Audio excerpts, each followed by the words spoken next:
Som? Amém?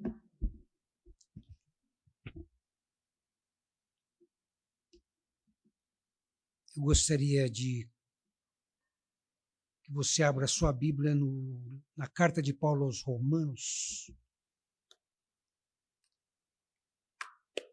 capítulo 5, versículos de 1 a 8.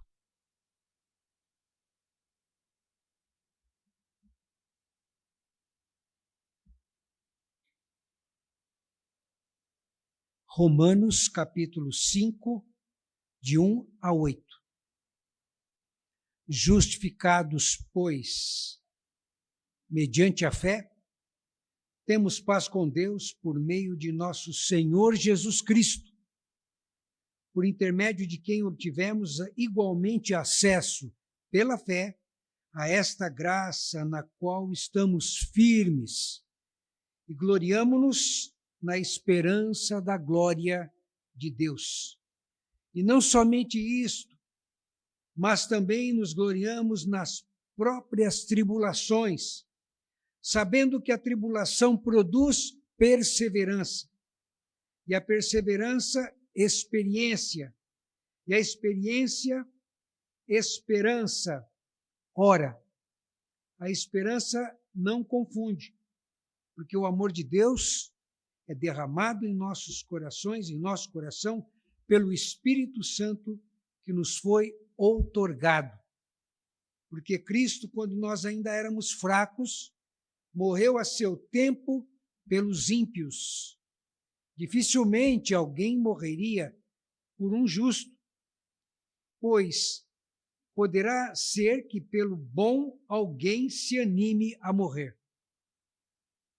Mas Deus prova o seu amor para conosco, pelo fato de ter Cristo morrido por nós, sendo nós ainda pecadores. Amém? O tema, irmãos, da nossa mensagem desta noite é justiça mediante a fé. Nós somos justificados pela fé, a doutrina da justificação pela fé. Irmãos, nós estamos diante dos 121 anos de aniversário da Igreja Presbiteriana Independente do Brasil, que será comemorada no dia 31 de julho deste mês. Então, nós estamos no mês de aniversário da nossa igreja, igreja centenária. Nossa igreja é uma igreja reformada e crê na doutrina da justificação pela fé, como todas as igrejas reformadas, né? E as igrejas evangélicas de um modo geral, né? Também são de origem reformada. E diante deste mundo novo que estamos vivendo, enfrentamos diversas dores emocionais. E Paulo está falando exatamente sobre essas questões, os problemas que nós estamos enfrentando, né? A Bíblia, ela é muito clara, né? Ela é muito evidente. John Wesley sempre também dizia, né, que nós temos que ter a Bíblia aberta nas mãos, né, e acompanharmos os ensinamentos dela, os seus detalhes, ensinando, discipulando uns aos outros. E um grande teólogo reformado também disse que a Bíblia deve ser lida ao lado do jornal do dia. Muitos textos bíblicos, irmãos, nos levam às verdades e às situações que estão acontecendo nos nossos dias. Tempos trabalhosos, tempos difíceis, esses tempos com muita dificuldade para que nós possamos viver, né? Tem sido difícil viver. Tem sido difícil entender as mudanças, né? As transições que o mundo tem enfrentado, os problemas ecológicos, os problemas de um modo geral, né? Políticos, né? As guerras, as violências e tantas coisas que têm nos vitimado, né? a estar muitas vezes trancados nos nossos lares. Quantos, né? Vivendo isolados, com medo, com pânico, diante das situações que estão acontecendo. O medo, o pânico, a ansiedade, traumas, inseguranças, friezas espirituais, a ausência das atividades presenciais na igreja e falta de entusiasmo pelo evangelismo e a missão. Isso tem acontecido, irmãos, de um modo geral, no mundo. Não que a igreja tenha deixado de lado a sua missão, não que a igreja tenha deixado de lado a oração, não que a igreja tenha deixado de lado a sua comunhão, porque a Bíblia diz que nós amamos porque Deus amou primeiro. Está no nosso coração o desejo de amar. Nós devemos amar uns aos outros, porque Jesus Cristo diz: amai-vos uns aos outros como eu vos amei. E nós só conhecemos o amor porque o amor vem de Deus, porque Deus é amor. E diante de todas as dificuldades, dos problemas e das lutas, inclusive o texto bíblico vai nos mostrando essa situação, ou estas situações, mesmo assim podemos vencer os obstáculos, as dificuldades, nós podemos vencer as limitações, as dores, os medos, as angústias, as inseguranças, os traumas, as friezas, mediante a fé. Porque a Bíblia diz que o justo viverá da fé. Então, nós temos que viver pela fé. E o texto de Paulo é um imperativo aqui de Romanos, quando ele diz, justificados, pois, né? É um imperativo. Mediante a fé, temos paz. Não teremos, não tivemos, e sim, temos. Temos paz com Deus, mediante o nosso Senhor e Salvador Jesus Cristo. Então, nós somos justificados pela fé, irmãos, e nos gloriamos diante das próprias tribulações. Nada, a Bíblia diz, nada poderá nos separar do amor de Deus que está em Cristo Jesus. E no texto bíblico nós encontramos aqui 3 pontos que nós podemos refletir nesta noite, neste momento, né? Primeiro ponto, a tribulação, irmãos, ela produz perseverança, diz Paulo. A tribulação produz perseverança. Tem pessoas que diante de problemas já querem desistir. Tem pessoas que diante de dificuldades elas querem voltar para trás. E nós temos que caminhar para adiante e não voltar para trás. Paulo diz assim, esquecendo as coisas que para trás ficam e seguindo para as que estão diante de mim, eu sigo para o alvo, para a soberana vocação de Deus em Cristo Jesus. Você tem as suas metas profissionais, você tem as suas metas a serem realizadas, né? Todos nós não podemos perder as nossas metas, os nossos propósitos, os nossos objetivos, os nossos ideais. Enquanto há vida, há esperança. Nós não podemos pensar que as oportunidades já ficaram para trás, ficaram no passado. A tribulação produz perseverança. Quando nós passamos por problemas, irmãos, por dificuldades, diante dos problemas, nós aprendemos a ser resilientes, né? Aprendemos a resiliência. E o que é resiliência? Perseverança. O texto de Romanos está dizendo exatamente isso aqui, neste capítulo, nesse texto, né? Que diz aqui, olha, claramente aqui em Romanos, no capítulo 5, no versículo de número 3, a tribulação produz perseverança.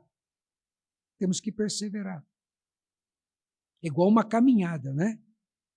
Você tem que chegar a um determinado lugar, não é isso? Então você vai caminhando. Você vai caminhando. Você não olha para trás a quantidade de passos que você deu.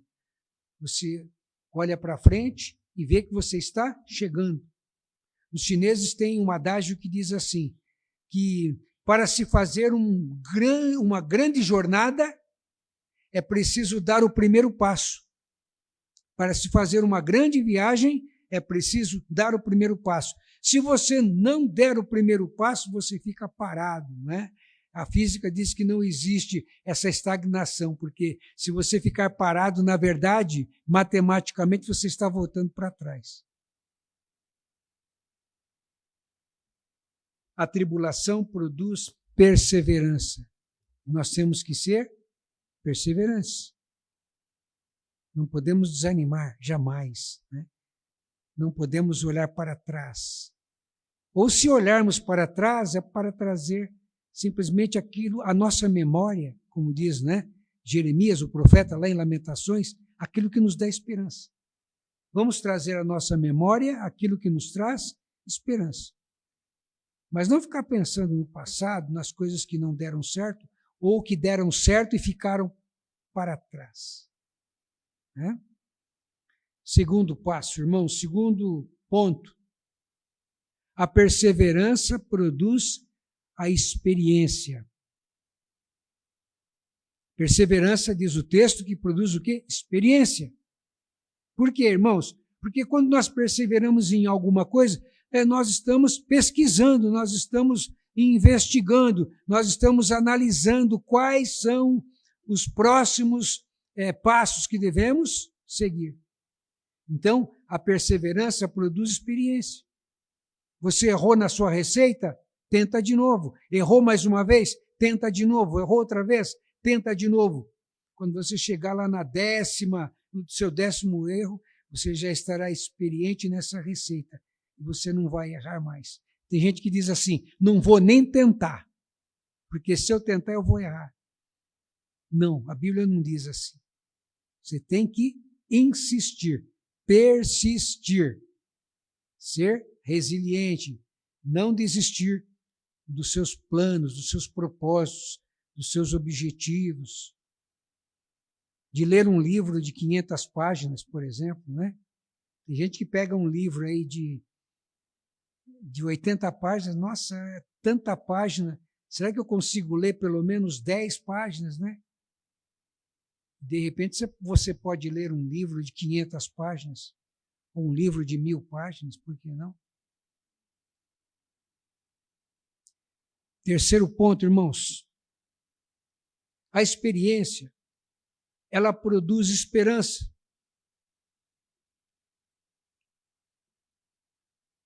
A experiência produz esperança. Romanos 5, versículo 4. Ora, a esperança não confunde, porque o amor de Deus é derramado em nosso coração pelo Espírito Santo que nos foi outorgado. Então, irmãos, a experiência produz a esperança. E a palavra esperança pode ser traduzida também, irmãos, como certeza. Quando nós falamos esperança da salvação, nós falamos certeza da salvação.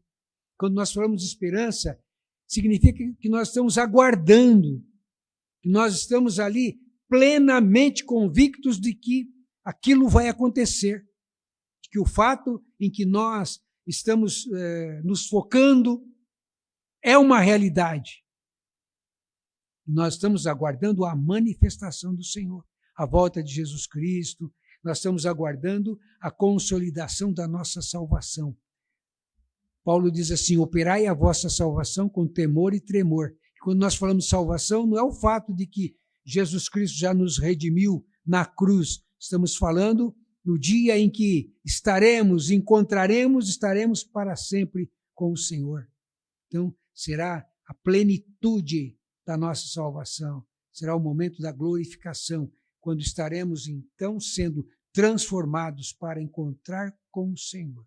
Alguns poderão até não conhecer a morte, como a Bíblia diz, porque Jesus Cristo volta e aqueles que estiverem em Cristo serão arrebatados, serão transformados, assim como Enoque, da geração de Noé, que andava com Deus e o Senhor o tomou para si. Ele foi transladado. não conheceu a morte. Então, nós estamos em um processo. Mas a Bíblia diz, irmãos, que nem morte, nem vida, nem principados, nem potestades, nada poderá nos separar do amor de Deus, que está em Cristo Jesus. Então, nós estamos aguardando as manifestações da graça de Deus. E a Bíblia diz, em todos os sinais da escatologia, ou da volta de Jesus, ou do milênio, ou do julgamento final, todos os fatos da escatologia, nós devemos anunciar e estarmos em paciência, aguardando, em consolo. A Bíblia diz, consolai-vos uns aos outros com essas palavras. Tem gente que tem medo da volta de Jesus, sabia? Tem. Tem gente que fala assim, Senhor, não volta agora não. Está tão bom viver aqui. Né? Não volta agora não, Senhor. Né? Eu recebi um aumento de salário, fui promovido lá na minha empresa. Senhor, não volta agora não. Né? Eu estou noivo, eu pretendo me casar. Né? Senhor, não volta agora não, porque acabei de comprar um apartamento, acabei de comprar uma casa, né? E meu financiamento aí está sendo quase que aprovado, e em breve nós vamos poder estar ali, naquela casa. Então, de repente, as pessoas começam a se fixar aqui, no temporal, né? Na vida temporal, na vida passageira. Mas, irmãos, se você tem felicidade, se você tem planos felizes para a sua vida aqui, se você tem todos os planos que te trazem alegria, pode ter certeza de uma coisa, que lá vai ser ainda uma alegria muito maior. Porque a Bíblia diz, nem olhos viram, nem ouvidos ouviram, e nem jamais penetrou no coração humano aquilo que Deus preparou para aqueles que o amam. É maravilhoso, né? Então, não importa. Nada poderá nos separar do amor de Deus que está em Cristo Jesus. Nem morte, nem vida, nem principado, nem potestades, nem presente, nem futuro, nem altura, nem profundidade. E é um momento, é um cântico de Paulo, né? Em Romanos 8, bem próximo desse texto aqui, falando dessa graça maravilhosa do Senhor. A experiência produz esperança. Esperança. A experiência produz esperança. Sabe o que quer dizer, irmãos, também aqui, esperança? É alvo. É quando você tem um objetivo. Você aprende tudo que você precisa aprender de um determinado assunto para que você chegue à conclusão deste assunto. E existem assuntos que são progressivos, né? A medicina, por exemplo, a ciência, ela é progressiva. Quando um cientista descobre uma doença, daqui a pouco outra doença pode ser descoberta. Digo, a cura, né? De uma determinada pesquisa para uma determinada cura. Então, a experiência vai trazendo o quê? O desejo, a esperança de poder aperfeiçoar. Recentemente, a medicina descobriu a cura para um dos cânceres mais, vamos dizer assim, mais difíceis, né, de se entender pela medicina, que é o linfoma não-Hodgkin. Hoje, o linfoma não-Hodgkin, ele tem cura. Há pouco tempo atrás não tinha. 70% dos cânceres já tem cura. E a medicina continua evoluindo. E nós vemos a mão de Deus, porque as pessoas oram, muitos médicos oram, muitos médicos intercedem, muitos médicos, antes de fazer uma cirurgia, médicos cristãos, eles oram antes de operar um paciente. Quantos cientistas que descobriram tantas evoluções na ciência eram cristãos, e muitos são cristãos. A experiência produz a esperança. Não podemos jamais desanimar. Não podemos olhar para a direita, que eu sou canhoto, irmãos, não podemos olhar para a direita e nem para a esquerda. Nós temos que olhar para a frente, né? Olhar para Jesus, que é autor e consumador da nossa fé. Amém? A experiência produz esperança, irmãos. Quando você vai dormir, você tem esperança de acordar no outro dia, não é isso? E é tão bom dormir, né? Às vezes é ruim quando o telefone toca. Outro dia o telefone tocou 2h20 da manhã, irmão. Levei um susto. E foi um engano, a pessoa ligou por engano lá em casa. Então, tão bom você poder deitar na sua cama, e a Bíblia diz, em paz me deitarei, né? Porque nós confiamos no Senhor. E é tão bom quando você acorda no outro dia, né? Feliz. E você pode dizer assim, hoje é o dia que o Senhor fez, regozijemo-nos e alegremo-nos nele. Irmãos, o texto que acabamos de ler, ele nos leva a entender a doutrina da justificação pela fé. O fato de que Jesus Cristo morreu na cruz, mesmo nós sendo pecadores, imperfeitos, falhos, limitados. Nós não tínhamos a capacidade de alcançar a salvação pelas nossas obras, pelas nossas atitudes, pelas nossas justiças próprias. Então, nós somos justificados mediante a fé.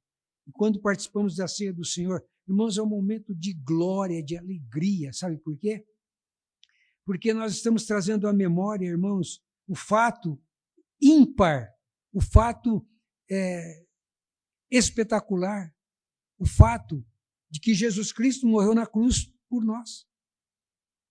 E esses símbolos, o pão e o cálice, representam o corpo e o sangue do Senhor, o corpo oferecido na cruz, o sangue derramado para a propiciação dos nossos pecados. E o texto está dizendo assim, que Deus prova o seu próprio amor para conosco, sendo que Cristo, Jesus Cristo, morreu por nós, sendo nós ainda pecadores. É uma prova de amor de Deus.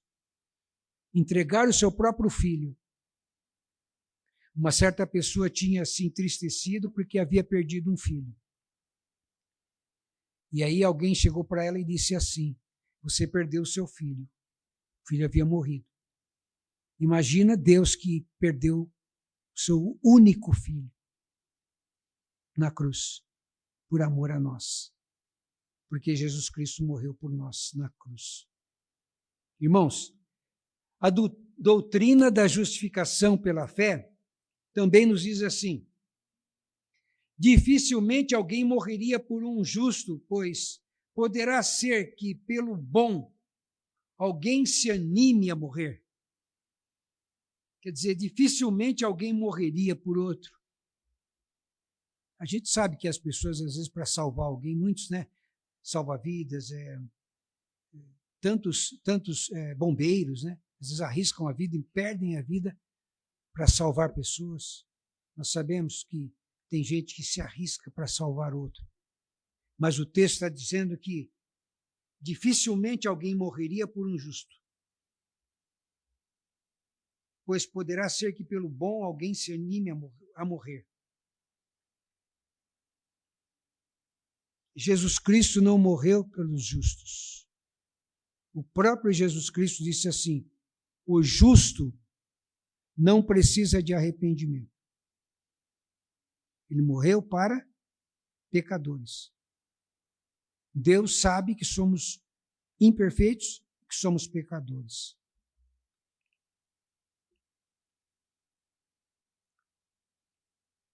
Porque Cristo, quando nós ainda éramos fracos, morreu a seu tempo pelos ímpios.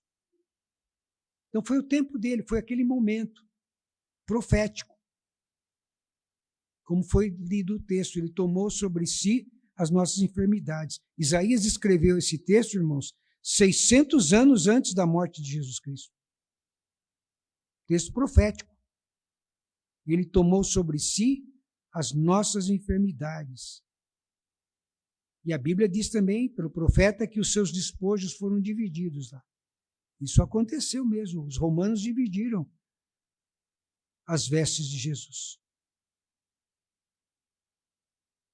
Possivelmente, Jesus Cristo tinha uma túnica muito bonita e devia ter sido presenteada por um homem rico. porque a Bíblia diz que ele morreu, ele foi morto com o rico, né? Com o rico na sua morte. Olha só, Isaías falou essa expressão 600 anos antes, porque Jesus Cristo era amigo de um homem rico. O túmulo de Jesus foi doado por um homem rico. E a túnica de Jesus foi doada por um homem rico, que era amigo de Jesus. Ele não fazia acepção de pessoas, ele tinha amigos pobres, ele tinha amigos de todas as classes sociais, porque Deus não faz acepção de pessoas.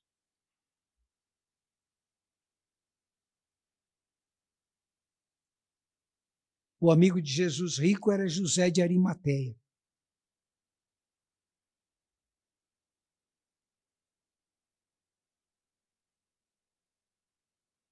Todo esse processo, irmãos, de aprendizado na palavra, sobre as questões das limitações, do medo, do pânico, da ansiedade, dos traumas, são frutos do pecado, da nossa natureza imperfeita. Mas a graça do Senhor vem, nos fortalece, nos justifica pela fé, e nós aprendemos a caminhar com resiliência e com esperança. E para encerrar, irmãos, a esperança não traz confusão.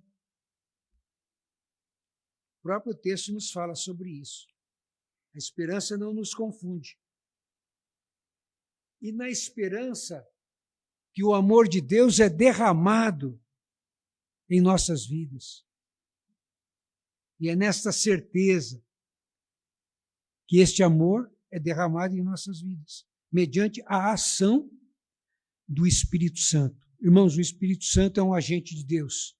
O Espírito Santo é uma pessoa de Deus, é a terceira pessoa da Trindade. O Espírito Santo, ele gera a vida, o sopro da vida que temos, o ar que respiramos, quando o Senhor nos criou ali no Éden, através de Adão, ele fez do barro e soprou as narinas, o Espírito Santo já estava ali presente, porque o Espírito Santo é vida. E em João diz que nele estava a vida, e a vida é a luz dos homens, no Verbo, Jesus. Ele estava no princípio com Deus, e o Espírito Santo com o Filho e com o Pai. E ele é derramado em nossos corações, irmãos, este amor, esta esperança, essa certeza. Então você pode caminhar pela fé, porque você está justificado. A Bíblia diz que não há mais condenação para os que estão em Cristo Jesus, que vivem pelo Espírito, que creem na ação do Espírito Santo, que não vive pela sua própria natureza humana, carnal, mas vive pela sua natureza espiritual. E assim vamos caminhando. Porque o amor de Deus é derramado em nossas vidas, mediante a ação do Espírito Santo. Cristo Jesus deu a sua vida por nós, pecadores. E se somos pecadores, irmãos, não somos justos por nós mesmos, porém, somos justificados. Não existe salvação pelas obras. Não adianta, a Bíblia diz, pela graça sois salvos por meio da fé, isso não vem de vós, é dom de Deus, não vem pelas obras, para que ninguém se glorie em dizer, eu fiz por merecer. Ninguém merece por si mesmo, mas somos justificados pela fé, pela grande prova de Deus para conosco, através do seu amor, através da demonstração do seu amor. Cristo morreu por nós, mesmo que sejamos pecadores. Você é pecador. Somos pecadores.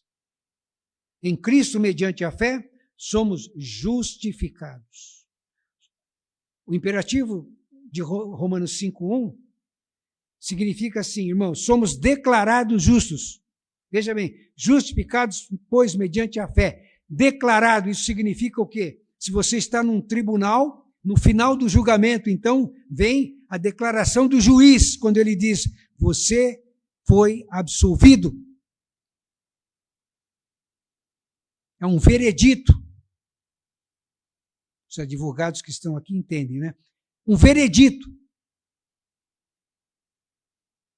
declarado justo. Então, o justo juiz, Jesus Cristo, olhando para nós, ele nos justificou. Não nos condena mais, nunca mais. A justiça de Deus é manifesta mediante o sacrifício de Cristo. E não pelas nossas boas obras. Você pode fazer boas obras, tá? Você pode abençoar o mundo. E é uma das tarefas do cristão fazer o bem, né? Estive nu e não me vestiste, estive com fome e não me deste o que comer. Mas se fizeste por esses pequeninos, a mim me fizeste. Nós podemos, devemos fazer, sim, boas obras. Mas as boas obras não são suficientes para justificar a nossa salvação. A nossa salvação vem do Senhor Jesus Cristo, no sacrifício que Ele fez na cruz do Calvário. Não as nossas obras. E agora, em Jesus, nós temos perdão. Amém? Deus te abençoe, que você possa refletir nesse mês de aniversário da nossa igreja, Presbiteriana Independente do Brasil, que foi organizada no dia 31 de julho de 1903, por 5 pastores e 15 presbíteros. E o fundador da nossa igreja foi o reverendo Eduardo Carlos Pereira. Que nós possamos realmente não apenas comemorar uma data, né, de aniversário, mas dar graças a Deus pela nossa igreja, pela missão que ela tem tido, chamada lá no começo do século de Igrejinha dos Milagres, que ela possa continuar sendo parte do corpo de Cristo, porque nós não somos a igreja verdadeira, né? Somos ramo, como diz a nossa Constituição de Fé, né? Nós somos ramo, nós somos parte do corpo de Cristo. E a ceia do Senhor está aberta para outros, de outras denominações. Aqueles que creem no Senhor podem participar. Então, nós não particularizamos a ceia do Senhor. Então, todos aqueles que são de outras denominações, que creem na palavra de Deus, estão em comunhão com as suas igrejas, podem participar conosco. Então, neste momento, eu quero convidar os irmãos presbíteros, presbíteras aqui presentes, para nós, então, estarmos celebrando a ceia do Senhor. Amém?